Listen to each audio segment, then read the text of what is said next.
हरि ओम।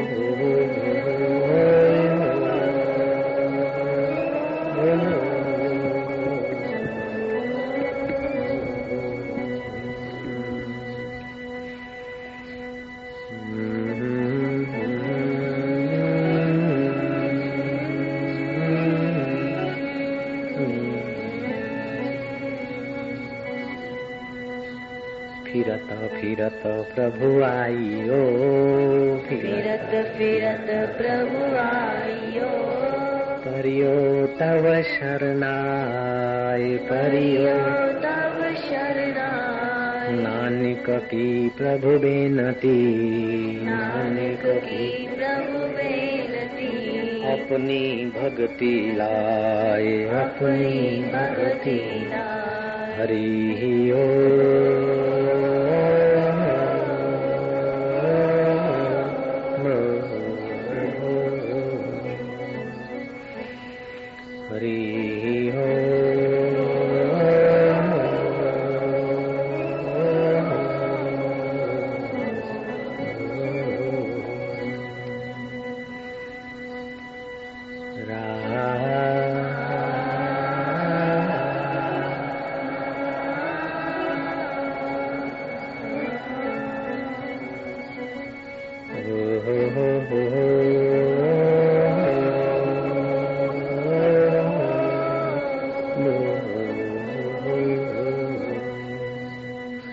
मधुरं मधुरेभ्योऽपि, मधुरं मधुरेभ्योऽपि, मङ्गलेभ्योऽपि मङ्गलम्, मङ्गलेभ्योऽपि मङ्गलम्। पावनं पावनेभ्योऽपि, पावनं पावनेभ्योऽपि, हरे नामैव केवलम्, हरे नामैव केवलम्। हरि हरि ओम।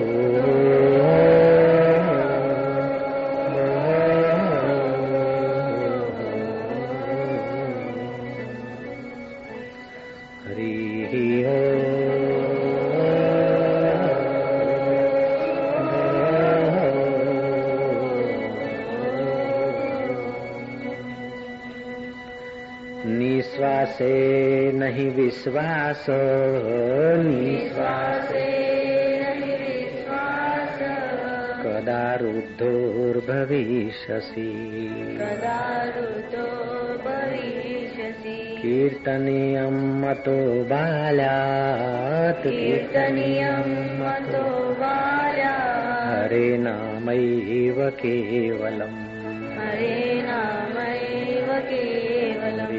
हरि ओम।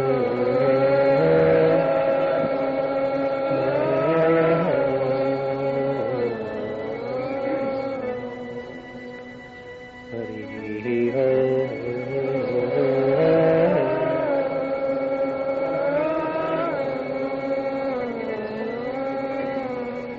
तुलसी जग में यूं रहो, तुलसी जग में यूं रहो, जो रसना मुख माही, जो रसना मुख माही। खाती घी औं तेल नित, खाती घी औं तेल नित, फिर भी चिकनी नाई, फिर भी चिकनी नाई। हरि हरि ओम।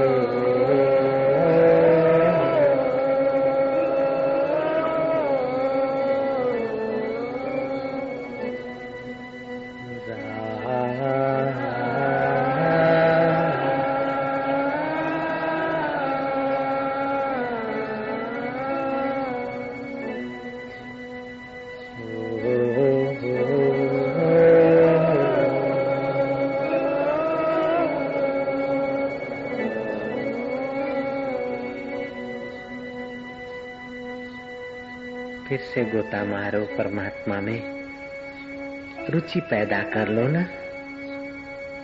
संसार की रुचि टिकती नहीं और भगवान की रुचि मिटती नहीं।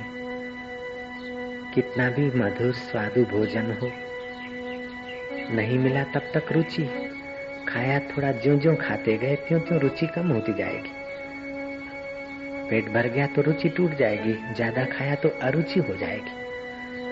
लेकिन भगवान के रस में ऐसा नहीं है भैया, भगवत प्रसाद में ऐसा नहीं है।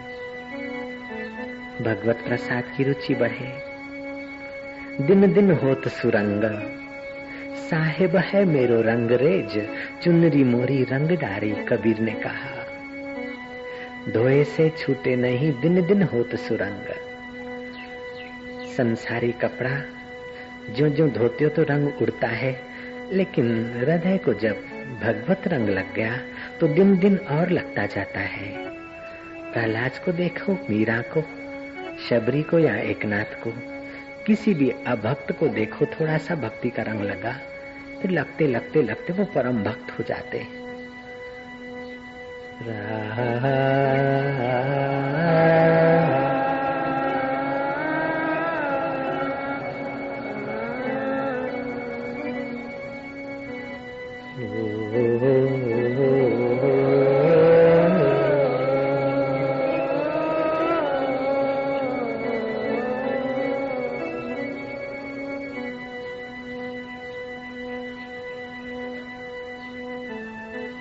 सगुरु सपिता चापी, सगुरु सपिता चापी, समाता बांधवोऽपि समाता बांधवोऽपि सा, शिक्षयेद् चेद् सदा स्मर्तुं, शिक्षयेद् चेत् सदा स्मर्तुं, हरेर्नामैव केवलम्, हरेर्नामैव केवलम्। हरिः हो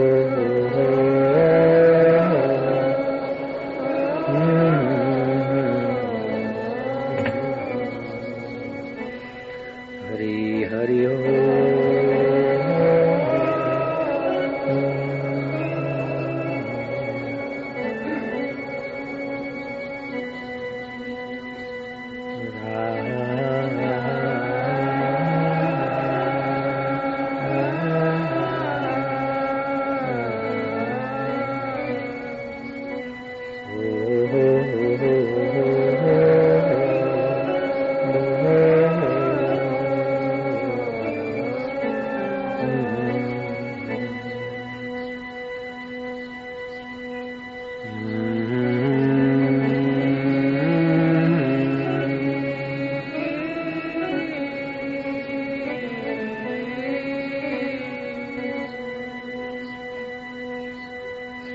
भगवान ने रुचि शुरू कीजिए, अंतर आत्मा में रस पाने का प्रयोग शुरू कीजिए। कितना भी बढ़िया सुंदर मन भावन भोजन हो, नहीं मिला तब तक रुचि, एक एक ग्रास खाते गए, रुचि ओछी होती गई, और ठास कर ज्यादा खाया तो रुचि विपरीत हो गई, घृणा हो गई। लेकिन भगवत रस में ऐसा नहीं, भगवत प्रसाद में ऐसा नहीं। भगवत प्रसाद, भगवत रस एक बार जरा सा रुचि हो जाए, जरा सा मिला तो और, जरा सा मिला तो और रुचि अरुचि में नहीं बदलती, रुचि आत्मा परमात्मा में प्रतिष्ठित हो जाती है। महात्मा थे, रूखा सूखा खाते थे, भिक्षा ले आते थे। एक दिन उन्हें रुचि हो गई कि खीर खा लें। हलवाई को कहा कि भाई कल हम खीर पाएंगे। हलवाई खुश हो गया कि कभी रूखी रोटी के सिवाय कुछ नहीं लेते थे। आज महात्मा ने खीर की इच्छा की, हम खीर बना देंगे। उसने तो बढ़िया खीर बनाई। महात्मा लेने आए, बड़ा सा खप्पड़ था, भर दिया। महात्मा एकांत में गए।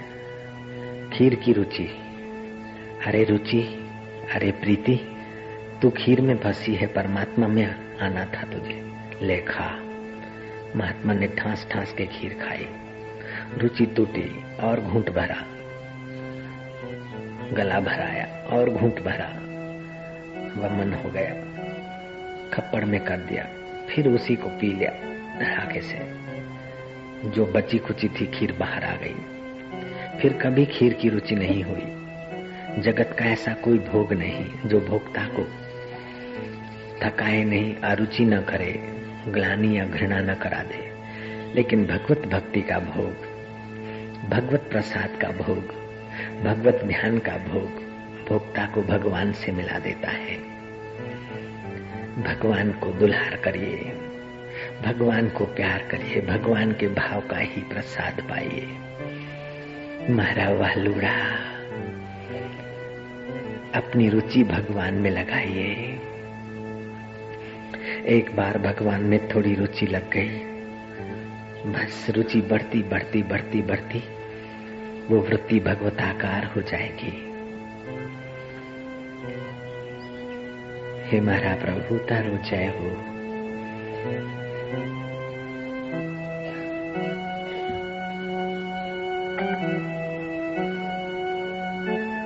मीराना कानूड़ा, शबरीना राम,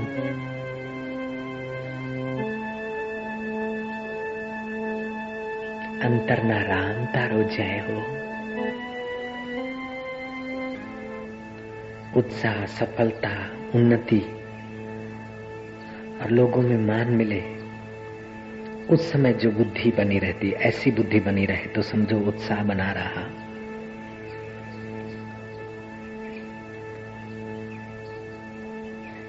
धैर्य और उत्साह जिसके जीवन में है, उसके जीवन में ये सिद्धि असिद्धि, सफलता और विफलता उसके चित्त को डोलायमान नहीं कर सकती। और जिसका चित्त सफलता असफलता में, सिद्धि असिद्धि में, निंदा प्रशंसा में प्रभावित नहीं होता, डोलायमान नहीं होता, उसका चित्त चैतन्य स्वरूप प्रसाद से सराबोर हो जाता है। वो मुक्तात्मा हो जाता है, जितात्मा हो जाता है। अपने चित्त को मुक्तात्मा और जितात्मा की नाई चैतन्य में लगाइए। बाहर की तू मैं को ख्वाब समझिए, स्वप्न समझिए। प्रभु तारो जय हो मारा वालुड़ा।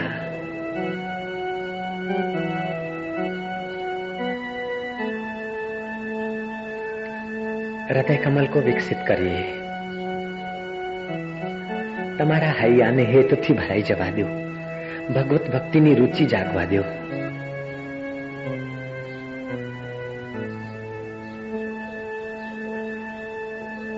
પ્રભુ તારો જય હો।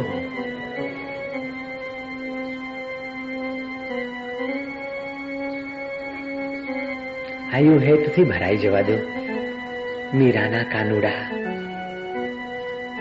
શબરીના રામ,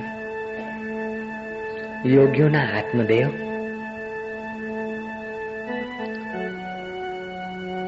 मुक्त संगो अहम अहमवादी, धृति उत्साह संविता, सिद्ध्या सिद्धयो निर्विकारा, कर्ता सात्विक उच्यते।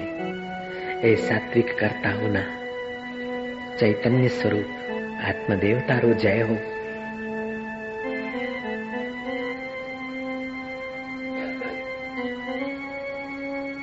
जैसे गुबरोला, गोबर का कीड़ा, गोबर का जंतु, चीनी का ढेर कर दो, उस पर जरा सा गोबर रख दो, वो चीनी के ढेर को लांग कर गोबर ही भोगेगा।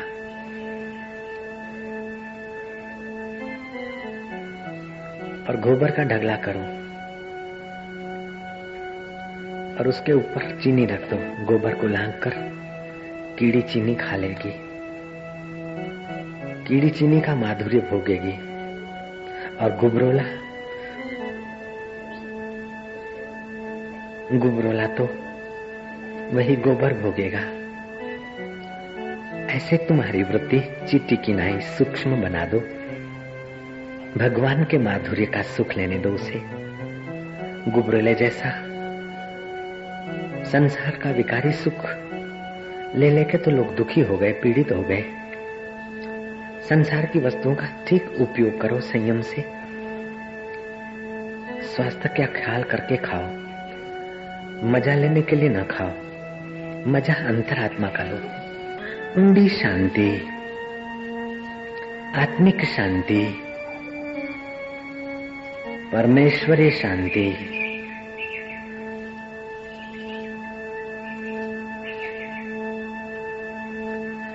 जैसे कीड़ी गोबर के बीच पड़ी हुई खांड पर पहुंच जाती है, ऐसे हाड़ मास के बीच पड़े हुए उस आत्म सुख में तुम्हारी वृत्ति रूपी वह सूक्ष्म चीटी पहुंचा दो भगवत भाव से, भगवत प्रीति से। मारा वालुड़ा तारो जय हो।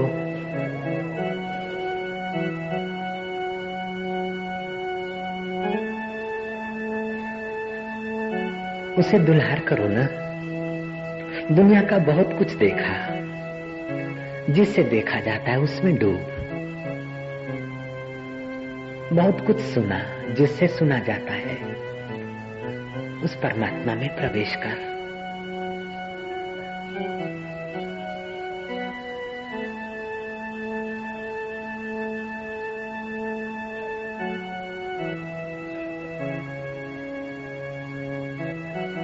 गुबरोला जैसा जीवन तो बहुत युगों तक बिताया, अब तो वृत्ति सूक्ष्म होने दो, अंतर आत्मा के सुख में प्रवेश पाने दो।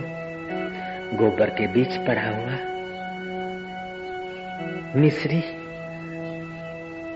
चिट्ठी पहुंच जाती है वहां, ऐसे ही तुम्हारी वृत्ति हाड़ मास के बीच छुपे हुए चैतन्य में पहुंच जाए। कितना अच्छा होगा, कितना मधुर समाचार होगा, कितनी मधुर घड़ियां होगी, कितनी मधुर क्षणें होगी।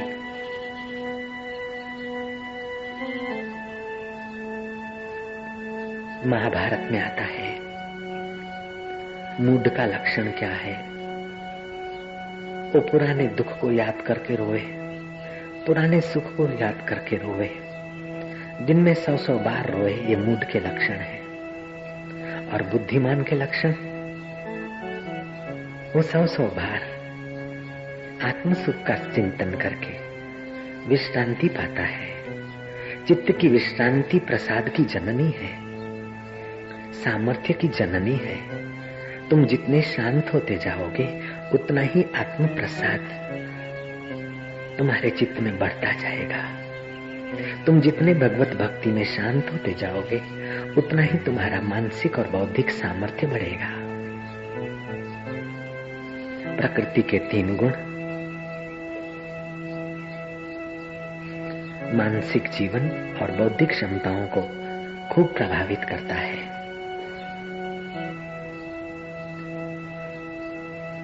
ईश्वर प्रदत्त क्षमताएं प्राकृतिक नियम और अन्य जनों के सहयोग से सफलता संपादित करके फिर अहंकार नहीं करना चाहिए। मुक्त संग अनहमवादी, वस्तुओं का अहम करके संग न करो। ये मेरा मकान, मकान ईंट चूने का है, मेरा भगवान है। ये मेरा पैसा, पैसा देखने भर को है, मेरा तो परमात्मा है। वो मेरा अंतरात्मा है, वो आनंद स्वरूप है, वो रस स्वरूप है, वो ज्ञान स्वरूप है, वो माधुर्य स्वरूप है। मारा वालुड़ा तारो जय हो। मारा आनंद दाता तारो जय हो। मारा मुक्ति दाता, मारा सुख दाता श्री हरि, मारा परमात्मा तारो जय हो।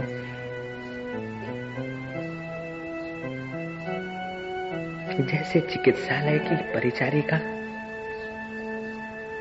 रोगी की सेवा शुश्रूषा करती है, रोगी ठीक होकर घर चला जाए तो उसे अहम नहीं होता, और रोगी विकृत होकर मर जाए तो उसे इतना सारा विषाद नहीं होता। चिकित्सालय की परिचारिका सेविका समझती है कि हाँ तो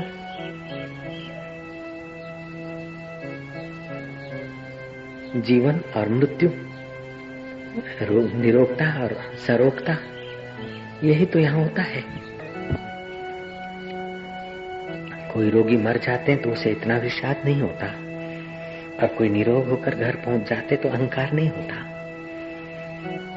प्रसूति गृह में किसी को बेटा आता है तो परिचारिका को इतना हर्ष नहीं होता, और बेटी आती है तो इतना शोक नहीं होता।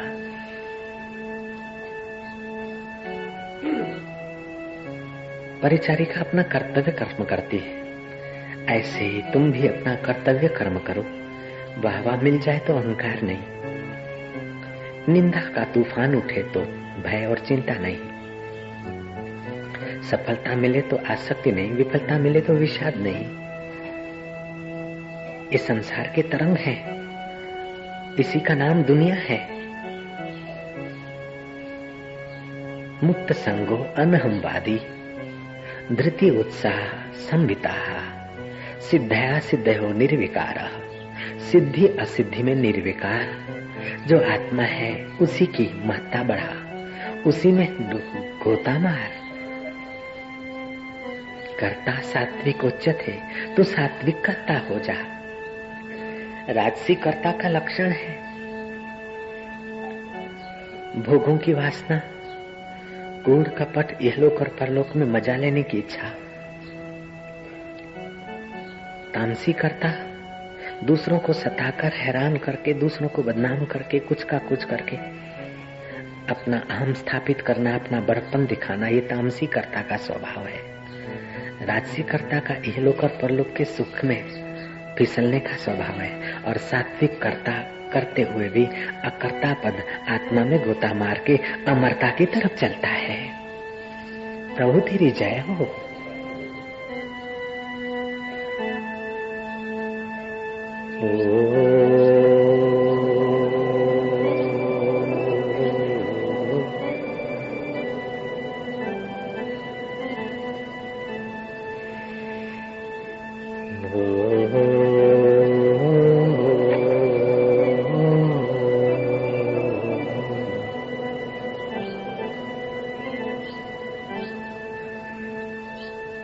नारायण इस संसार में भूपति भये अनेक, मैं मेरी करते गए, लेन गए कण एक।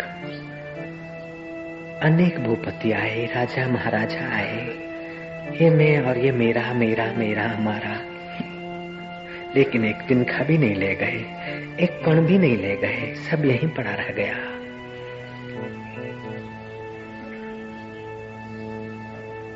पुराणों में कथा आती है, पराशर ने कहा दक्षिण में ब्रह्मगिरी पर्वत की तलेटी में एक गांव, वहां विश्वनाथ ब्राह्मण नाम का एक ब्राह्मण रहता था।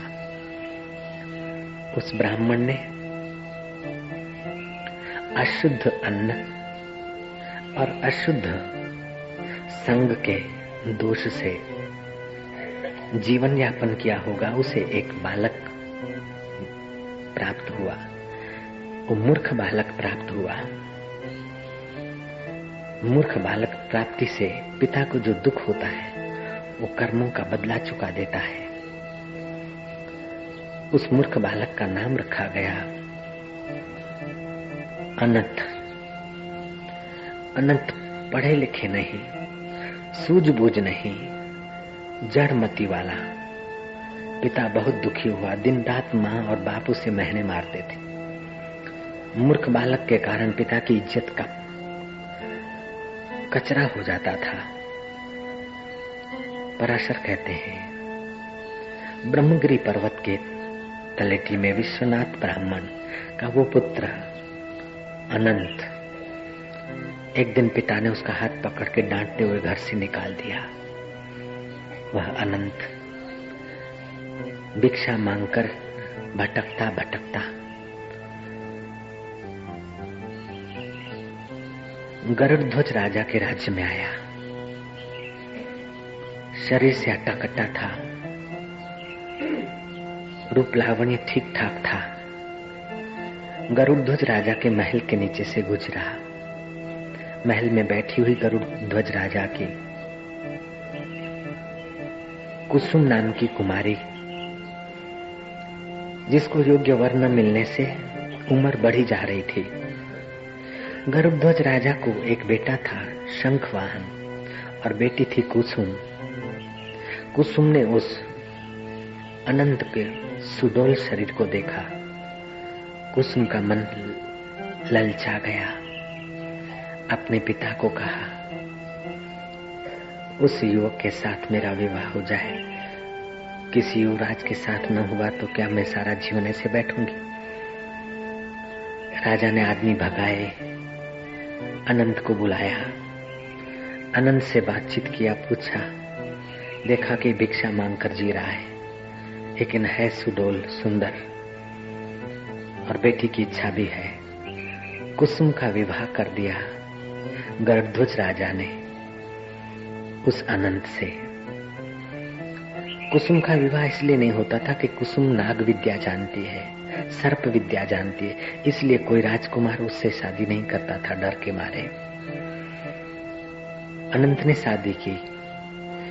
राजा के एक महल के खंड में वो सुखपूर्वक जीने लगे। राज्य वैभव के सुख में उनके दिन पसार होने लगे। सुख के दिन जल्दी पसार हो जाते हैं, लेकिन सुख में विघ्न बाधा आए तो वह सुख साधना का रास्ता दिखाता है। लेकिन मूर्ख के जीवन में विघ्न बाधा आए तो परेशानी बढ़ाता है। मूर्ख के जीवन में सफलता है तो व्यर्थ हो जाती है। जिसने सत्संग और साधना करके अपनी बुद्धि को तीव्र किया है, उसके जीवन में जो कुछ भी आता है वो साधन बन जाता है, जो कुछ भी आता है प्रसाद बन जाता है। वह कुसुम का पति अनंत और कुसुम गरुड़ध्वज राजा के राज्य खंड में कई वर्ष बिताने पर पति पत्नी का स्नेह था। कुसुम ने अपने पति को सर्प विद्या का चमत्कार दिखाया। रात्रि होती कुसुम और उसका पति अनंत किसी वृक्ष पे चढ़ जाते और सर्प विद्या के बल से दूर दूर के देश, गांव, नृत्य और मनोरंजन के कार्यक्रम देख लेते थे। अनंत ने कुसुम से सर्प विद्या सीखी।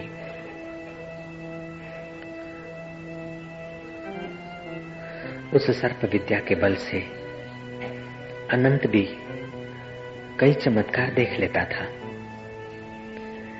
एक काला दिन आया राजा के जीवन में। गरुड़ध्वज राजा, जिसे इकलौता बेटा शंखवाहन था, उसको सांप ने काटा, वो मर गया। राजा बड़ा दुखी होने लगा। अग्नि संस्कार कर दिया। राजा बेचैन जीने लगा। सर्प विद्या में माहिर अनंत को रात्रि को स्वप्न आया। स्वप्ने में ये देखा उसने, रौद्री देवी के मंदिर के पीछे भूगर्भ में एक योगी तप कर रहे हैं। अहंकार रहित, ममता रहित, सुख दुख में सम, ऐसे योगी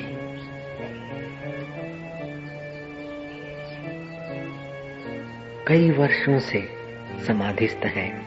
ऐसा रौद्री देवी ने उन्हें स्वप्ने में दिखाया और रौद्री देवी ने कहा, तू सर्प विद्या के बल से ये दृश्य देखता है,